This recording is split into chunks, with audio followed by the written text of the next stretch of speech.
এ পর্যন্ত যতগুলো বেডরুম দেখিয়েছি আপনাদের তার মধ্যে এই বেডরুমটা একটু স্পেশাল। এর কারণ হচ্ছে এই বেডরুমে প্রত্যেকটা জিনিস আমাদের চারুতা প্লাসের বানানো। সো শুরু করি। ফার্স্টে সাইড টেবল, দেন এই যে এটা হচ্ছে একটা বড় সড়ো বেড হেড পুরোটা, দেন খাটটা, এরপরে ড্রেসিং টেবল, পর্দাগুলোর চয়েসও কিন্তু আমাদের, প্লাস লাইটগুলো দেখেন, দেন সিলিং,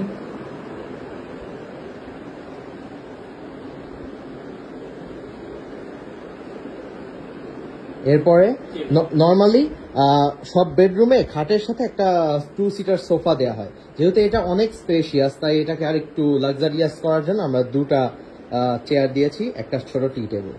আর এইটা হচ্ছে বনানীর একদম প্রাইম লোকেশনে আমরা আছি। আর আজকে যে ফ্ল্যাটটা দেখাচ্ছি এটা ড্রয়িং রুমটা একটু ডিফারেন্ট। ড্রয়িং রুমে সাধারণত টিভি থাকে, রাইট, বাট এখানে কোনো টিভি নাই, বরং আছে হচ্ছে বুকশেলফ। মানে এইটাকে একই সাথে ড্রয়িং রুম প্লাস একটা কোজি রিডিং স্পেস বানানো হয়েছে। সো আমাদের যিনি ক্লায়েন্ট ওনারা টিভি দেখেন না, তো ওনারা বই পড়া অনেক পছন্দ করেন। সো এখানে ন্যাচারাল লাইট আছে, ফুল ওয়ালটা হচ্ছে ওই পাশে ফাঁকা, তো ন্যাচারাল লাইট আসতেছে, প্লাস কোজি ওয়ার্ম লাইট দিয়েছি আমরা। পাশাপাশি এখানে একটা উডেন অ্যাকসেন্টের ফ্লোর আছে। আপনারা জানেন যে উডেন অ্যাকসেন্টের ফ্লোর, তারপর ওয়ার্ম লাইট, এই জিনিসগুলো রুমটাকে আরো কোজি করে, রাইট? ওকে, সো পারফেক্ট একটা কোজি প্লেস। প্লাস এইখানে যে সুইচ বোর্ডটা দেখতেছেন এটা হচ্ছে পুরোটা ফোন কন্ট্রোল, মানে সব লাইট আপনি ফোন দিয়ে কন্ট্রোল করতে পারবেন। এই হচ্ছে বনানীর ওই প্রজেক্টর বেডরুমটা। ফার্স্টে দেখছেন এই চিপার মধ্যে অল্প জায়গার মধ্যে কি সুন্দর করে আমরা একটা ড্রেসিং কর্নার করেছি। দুইটা ড্রয়ার আছে, একটা ফুল মিরর আছে, উপরে ক্যাবিনেট আছে। দেন আমরা আসতেছি হচ্ছে এই বেডটায়। এটাও কিন্তু একটা অনেক পুরাতন বেড ছিল, যেটা আমরা ফুল লেদার দিয়ে রেনোভেট করে নতুন মডার্ন থিমের সাথে মিলিয়ে দিয়েছি। আর আপনারা দেখতে পারতেছেন এখানে একটা অ্যাশ অ্যাকসেন্ট আছে, ঠিক একইভাবে মিলিয়ে এই যে এটা হচ্ছে ওয়াল ক্যাবিনেটটা অ্যাশ আর হোয়াইটে করা হয়েছে। আর এই রুমের ভিউটা তো খুবই সুন্দর, একদম মেইন বনানীর ভিউ। এই হচ্ছে বনানী প্রজেক্টের সেকেন্ড বেডরুম। আগের মাস্টার বেডরুমটার মতোই এটার পেছনে ওয়ালের পেছনে করা হয়েছে ড্রেসিং কর্নার, প্লাস এটার পেছনে আবার ক্যাবিনেট আছে, এই যে টানা।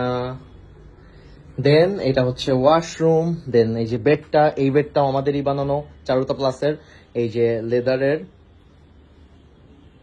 আর এই রুমের অ্যাকসেন্টটা মানে ওইরকম ডিপ অ্যাশ না, যেহেতু এই রুমটা একটু তুলনামূলক ছোট, তাই পুরোটা সিমলেস করার জন্য একই টাইপের কালার করা হয়েছে, আলাদা করে খুব কড়া অ্যাকসেন্ট ইউজ করা হয় নাই।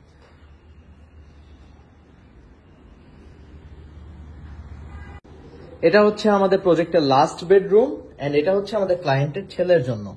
এই যে ঢুকেই আপনি ফার্স্টে এখানে অনেক লেগো সেট দেখতে পারতেছেন, সো বুঝতেইছেন এটা কার। তো এখানে এখানে হচ্ছে যে এসপিএল এর ক্যাবিনেট, যেটা আমরা সব রুমে করি, সেরকম একটা ক্যাবিনেট করা হয়েছে।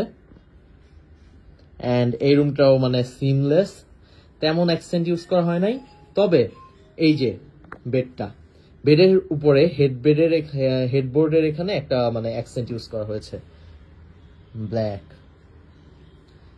এটা হচ্ছে আমাদের বেডটা, এটাও লেদারের।